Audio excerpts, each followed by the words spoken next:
We are very fortunate to have Dr. Berwick come back now. As I mentioned earlier, he chaired the NASEM committee that drafted its very influential report on essentially the future of TBI care and research.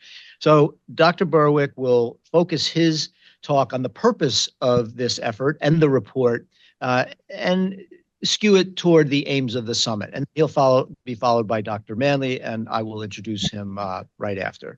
Dr. Berwick. Thank you very much, Joe. A construction crew has arrived outdoors, and I don't know if the noise is too distracting, but I'll talk through them. Yes, as I said at the opening of this wonderful session, I got to chair the committee that has led to the Forum on Traumatic Brain Injury and to a report a couple of years ago on what's needed for improving care and research in traumatic brain injury.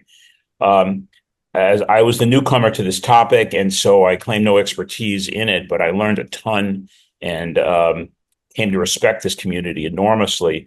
I also came to respect the gravity of the problem. I had no idea, despite my career in medicine, how pervasive and common the issues of traumatic brain injury are, how serious they are, how erosive they are, well-being of families and people who experience traumatic brain injury.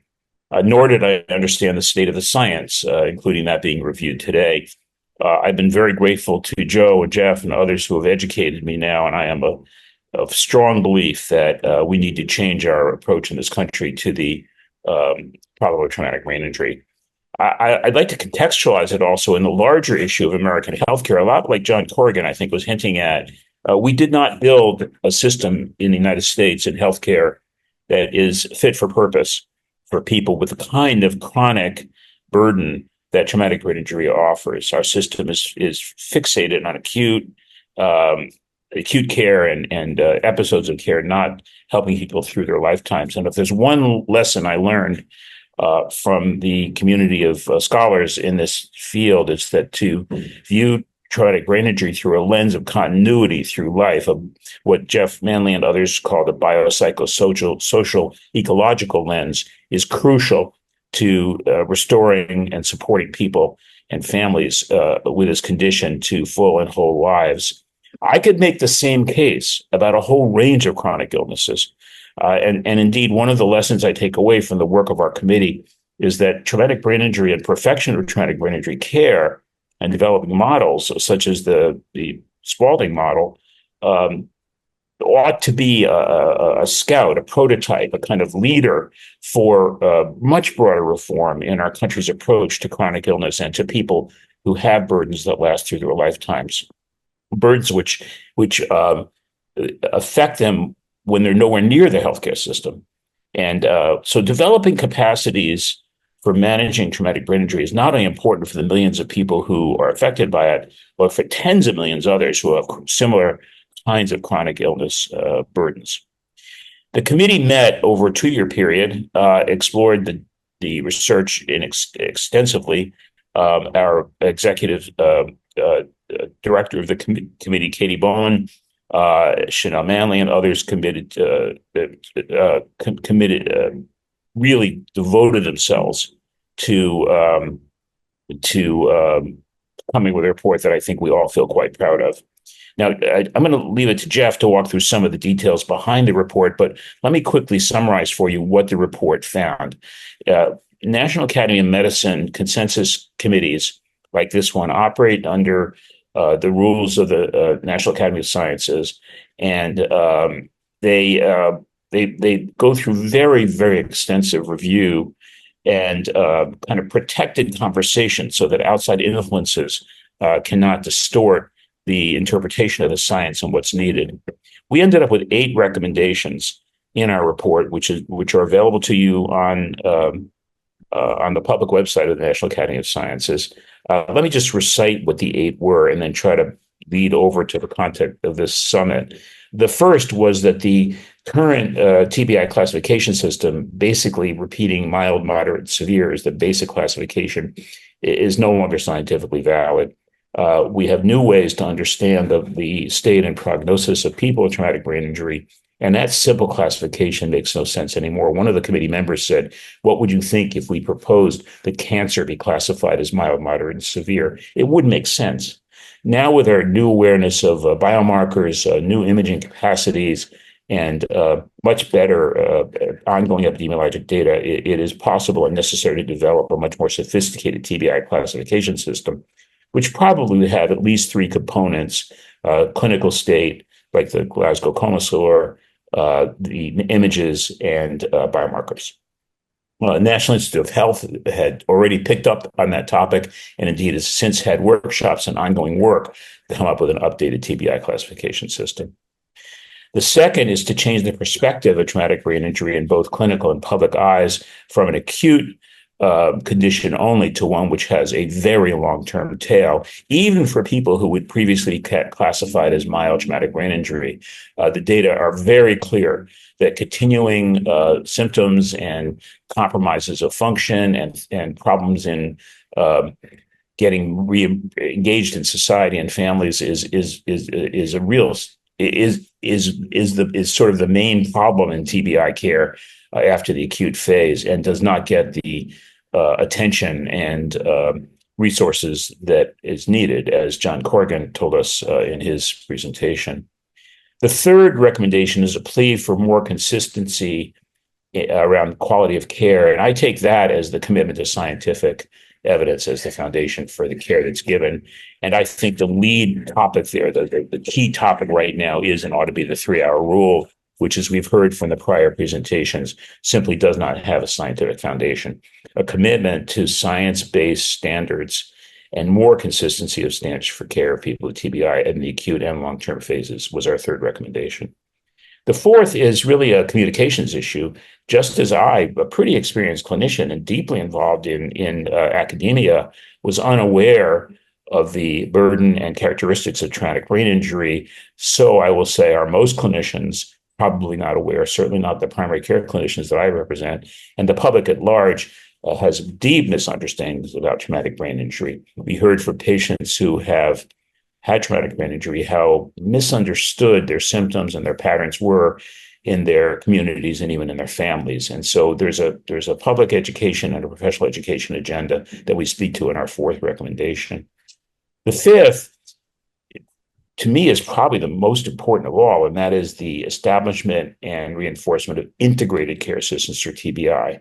TBI affects people over time and space, often lifelong, and the biopsychosocial ecological lens, the idea of understanding TBI in the context of lives and developing integrated care approaches where cooperation, sound handoffs, great forms of communication among those involved in the care of a TBI patient and families is key. I think that we've got some great models developing, and members of the committee spoke for some of the models that exist, but they're by no means standard in this country. You have to be pretty lucky to be an integrated system for care for TBI.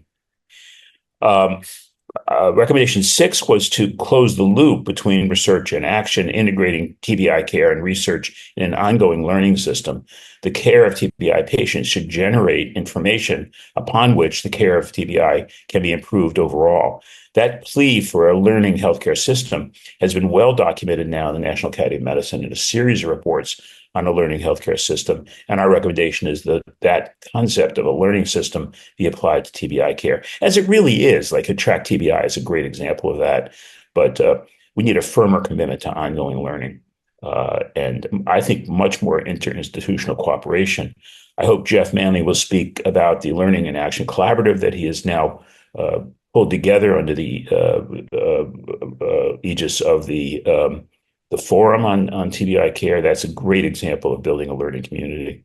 The seventh is a needed expansion in TBI research. We had a long list of research topics that are not getting the attention they need. The proportion of NIH research, for example, that goes toward TBI is only a tiny fraction of the proportionate burden of TBI in the country, and we're calling for a renewed and expanded TBI research agenda, building on the TBI research agenda that exists, but expanding it a lot. Finally, our recommendation number 8, probably ought to be number 1, is that this needs leadership. With TBI care right now in the United States, the buck stops nowhere. There's no national Institute of Health Institute devoted to it. It's not really clear who would drive and implement the changes that we're calling for in the report and kind of take responsibility for the improvement of TBI care overall. We're doing it in pieces and particles. We're doing it in local settings. We're doing it with individual champions, but we don't have a national approach. And we are calling for that there be a kind of national plan for the improvement of TBI care and research that is led in a public-private partnership, but with a strong role for government. That's a summary of the recommendations we went for. We think this is really important because of the number of people affected and the state of the science, the idea that we kind of know what to do but aren't doing it. So with that said, let me turn the mic over to my friend and colleague, Geoff Manley. I will embarrass Geoff to say that I think everyone in the committee would agree that in many ways, Geoff was our intellectual and spiritual leader. His commitment to this topic is exceeded by no one. And he has a bias toward cooperation and collaboration and encouragement that is rare and enormously valuable. So, Geoff, do you want to take the ball now and say a little more about what we did as a committee? Yeah, absolutely. Well, thanks for that kind words, Don. Joe, that would suffice for an introduction for me, unless you wanted to say more. Maybe I'll tell you a little bit about like what we have done and where we're going. If we can key up the slides here. Okay, so what have we accomplished so far? So these are the 8 recommendations that Don has just described. And I'm just the problem about being a clinician scientist is that clinical care never stops, and I am we had a little mini mass casualty thing at the hospital. So if you'll give me just one moment of grace here, let me just sort this out. Okay, good. I'm back. Sorry about that, Joe. Too many things going on as usual. So these are the 8 recommendations, and so what I wanted to do is let you know that this is not just a report on a shelf. Okay, this report was developed. I think it's a strategic plan, and I want to share with you how we're acting on it. So next slide.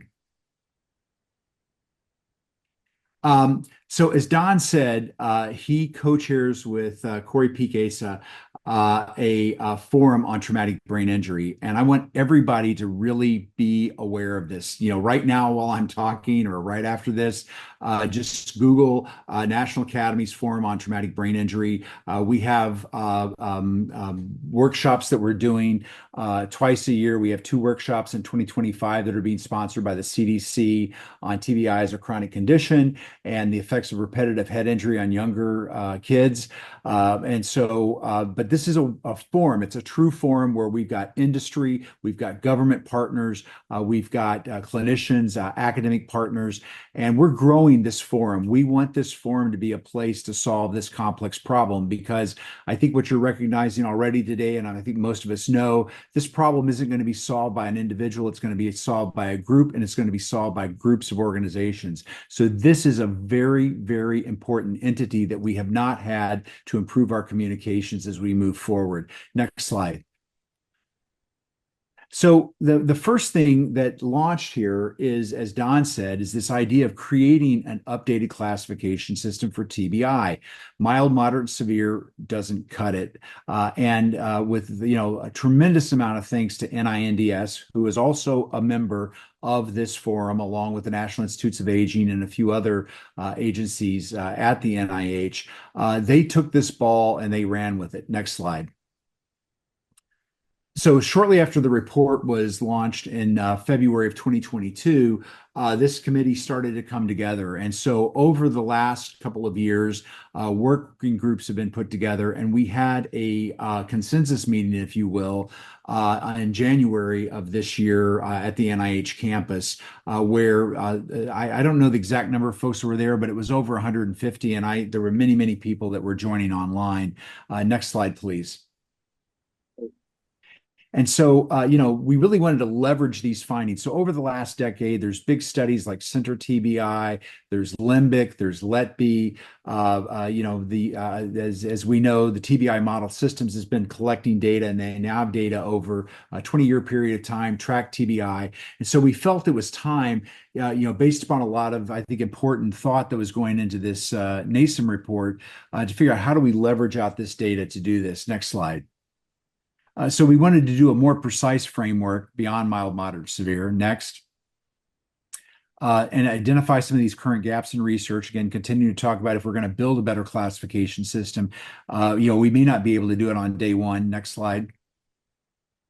And really just, not just for North America, but this needed to be global. So we had a tremendous amount of international input into this to this effort. So it wasn't just US based. We had really folks from, I believe, almost every continent that participated. Next slide. So I'm just going to highlight this for a second. I think most people know these things. If you'll just click on the next one, please. There is no modern treatable disease that uses mild, moderate, severe. We know that mild is not always mild. We've seen in some of these prospective longitudinal studies that people that were previously working that were classified as mild TBI, that 17% of them were unemployed at 12 months. They don't think they had a mild injury. There's no association of these terms with a mechanism. I don't know, as Don said, how do you treat this? And in particular, as one of the earlier talks highlighted, Joe in particular, and some of the work that Joe's done with the track group, this leads to treatment bias. And I'll just say it again because I think that this, the public doesn't know this. And if there's any, policymakers on this right now, I'll say this again. The leading cause of death of traumatic brain injury is withdrawal of life-sustaining therapies. My colleagues are making decisions that result in termination of care. And when people are really sick with a brain injury, when you terminate their care, they die. And so in the TQIP system, which looks at over 800 hospitals in this country, this happened half the time. So half the people are dying from withdrawal of life-sustaining therapies, and the median time for this to happen is 3 days. And those of us who do this, sort of with a lot of hope. And, I know there is a mother of a patient that I took care of that's on this call right now, where in most places her son would have had life support withdrawn on him at 72 hours. He went to Spalding and he's back in San Francisco and back home. You have to give people a chance to recover. And if we're withdrawing life-sustaining therapies because we call them severe TBI at 72 hours, not happening. So, I'm pretty sure that Miriam doesn't want us using the term severe TBI. And I know a lot of other families and patients that don't want mild. So I think we've made our point. We just have to move on, and we are. Next slide. Lots of working groups. Again, as Don highlighted, we've been thinking about biomarkers. We've been thinking about imaging. All of these came after we had the coma score, which is trichotomized into this mild, moderate, or severe. Importantly, Andrew Moss said, look, we need a knowledge to practice team here. If we need to be thinking right now about how are we going to change a culture that we've had for 50 years. And then John Corrigan, who's on this, led retrospective classification because we have people coming in, 6, 8, 10 months to years down the road. And how do we handle that? Trying to figure out like what kind of brain injury they had retrospectively. Next slide. So I think there's a lot of challenges to doing this. It can be the balance between being aspirational and pragmatic. Is this a diagnostic? Is it prognostic? I think this was really more about characterization. We wanted something that fit clinical care and research. And something that could be extended across the age span, from 0 to, however people are living older and older. So it has to apply to everybody. Next slide. And again, this is just the beginning of the change. It's not the full solution. It's an 80% solution. Next slide. So, and then we go ahead and click on it the next one too, to get the full thing of it. So the idea here is we already have these tools at hand, the clinical, the biomarker, and the imaging. And just specifically, to put this together, rather than saying that we've got somebody with mild TBI, it is much more precise to say, I have a patient that's X years old who has a GCS of 14, who has a GFAP, which is now cleared by the FDA, of 200 and has contusions and subarachnoid hemorrhage. I mean, you can do a whole lot with that information with mild that you can't. But one of the big, I think, advances here is fully embracing these modifiers, and specifically not what the injury brings to the patient, which is really the clinical biomarker and imaging, but what does the patient bring to the injury? Your age, your sex, your past medical health history, how many TBIs have you had, and importantly, what kind of environment are you in? Because that's what we're talking about right now today.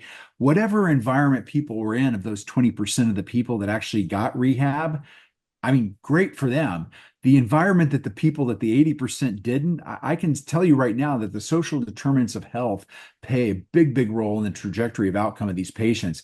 And we need to start thinking about that at the time that these patients are injured. We need for emergency room physicians, if there's any on this meeting today, to start thinking about, collecting psychiatric history or prior TBI history in somebody that comes into your emergency department with a head injury is as important as whether or not they had loss of consciousness. So we need to sort of change our thinking, and this, what we call the CBIM model, is just a new way of characterizing these patients. Next slide.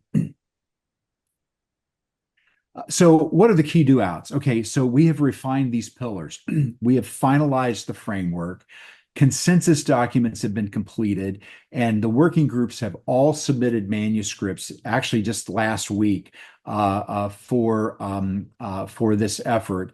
I can tell you that we have an overarching manuscript that really provides a position paper for CBIM, which was actually just submitted last night. So you guys are getting all the latest news of where this is actually going. This work is happening. We are initiating, validation of this in existing data sets. And we're going to start talking more about what is our implementation plan, our partnership plan. And a lot of this will happen in the context of the TBI forum. So this is almost, let's check the box that we started on this recommendation, and now we're going to try to implement it. Next slide. This idea of reducing variability, trying to have better guidelines. Next slide.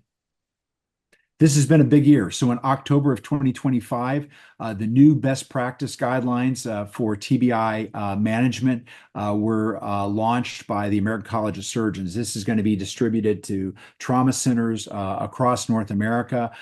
This also had international participation. So this is already being translated into Chinese, into Japanese, into Spanish. This is going to be a worldwide update of best practices. And again, we don't have a lot of evidence, so it's really based upon the evidence that we have and some of the few randomized controlled trials that we've had, but also having the world's experts as part of this document. And I'll note, if you look down on the bottom there, it's not just the ACS, but you see the American College of Rehabilitation Medicine is part of this. ACRM was part of this because we have to bring rehab and acute care together. We can't basically go from one to the other because we've just seen that there's a huge gap. So part of this document is to say that we need to start thinking about rehab when people hit the door with these injuries so that they don't get lost and so that they don't get sent to a skilled nursing facility. And, this document will help to bring these two worlds together, as well as providing updates on things like we need to give patients more time than 72 hours. How do we use blood-based biomarkers? Let's talk about imaging. So this document really, I think, sets the table for the next wave of improvements of care. And next slide, please. And this is just, you can go, and the nice thing about this document, you can download it as we're speaking. Okay, it's on the web and it's made freely available. We want people in low and middle income countries to have access to this document. Anybody can get this, and this is the word thing. Lots of new areas here, which I just talked about: prognostic assessment, outcome assessment, rehab for TBI. Speaks to exactly what's happening in this meeting today. Next slide. So again, there's a carrot and a stick. This is what people should do, and this is going to be part of the verification process for level one trauma centers. And we'll start putting process indicators in here, which we'll manage. So I want to roll through this so I don't run over too much. The next thing that we've been acting on is 5 and 6, which Don alluded to. Next slide, please. And this is an action collaborative through the National Academies where we have a action collaborative for TBI care. Next slide. Really taking off from the figure in this document, we started to think about what is it that it's going to take to build a system of outpatient care. Now, we're not talking about acute rehab like at Spalding or at Craig or one of those places. We're talking about how do we build a clinical infrastructure to take care of these patients once they're discharged from the emergency department or the hospital, not those going to rehab. Next slide, please. So the idea was, how do we start thinking about a best practice framework?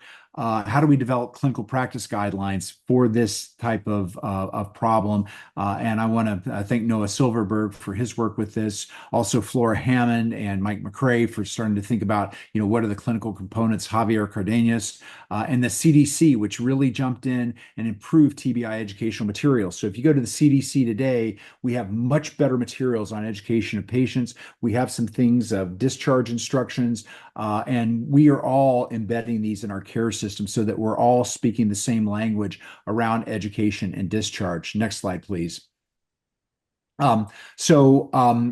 Part of this is really about building a learning healthcare system with these clinics. We were fortunate to obtain some philanthropy from several really wonderful individuals where we have funding to stand up about 8 to 10 of these clinics. So if anybody that's on here that's interested in doing some of this work with us, please reach out because we've only, next slide, please.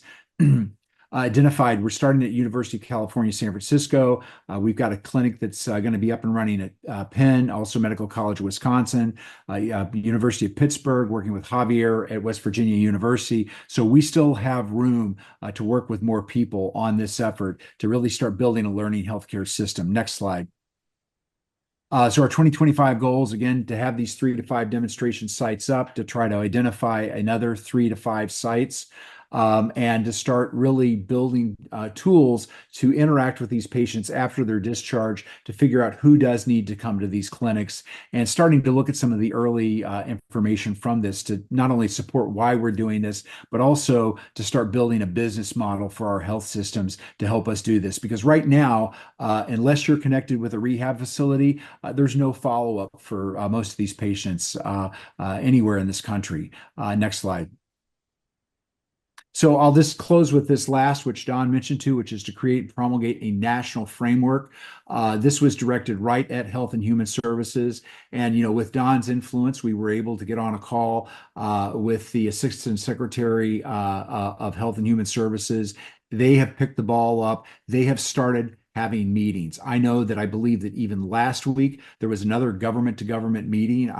Kathy Lee, who is a force of nature at the Defense Health Agency, has been very part of this. So it's not just HHS, but it's the Pentagon. We have participation from the VA, and they are planning to set this up for 10 years. This is not a flash in the pan. This is going to be a concerted effort. We know we're having a change of leadership right now, but I will tell you that traumatic brain injury is a bipartisan issue. We have people on both sides of the aisle that are interested in solving this problem here, and we're going to capitalize on that, and we're going to continue to work on this. And I am super excited. I think there is momentum here that in the 25 years that I've been doing this has not existed. I think Don for his leadership of helping to put this group of people together and really be a guiding light, with his, infinite experience and wisdom in building health systems of how we build a better health system. So I hope today we continue to talk about this 3-hour rule. I've taken enough time, but I will tell you, I hate the 3 hour rule. And as a clinician that's out there saving lives, it kills me not to be able to get these people into rehab. And we need to solve this problem. So we've got a roadmap for accelerating progress. Go back, take a look at this document. I think it provides us with a tremendous amount of opportunity and guidance. We're just starting to whittle away at this, and we've got a long way to go. But hopefully, with this new effort that they're doing at the government level, it's giving us sort of a 10-year runway for this roadmap that we have. So thank you very much. And again, let's all fight together to get these people into rehab. We've done a great job. When I started, the death rate in TBI was 60%. We've got that down to 25%, but we need to rehab these people and get them back to their families and back to their jobs. So let's all continue to work together on this important effort. Thank you. Thanks very much, Jeff. I would say that the mission that we have here today in the summit fits very nicely in the eighth recommendation, which is really about getting a more coherent system of care. Because you've seen a number of these maps that people have put up, and they're very circuitous and convoluted, and they don't work. Dr. Manley is a world-class neurosurgeon who works at a world-renowned institution and provides world-renowned life-saving care.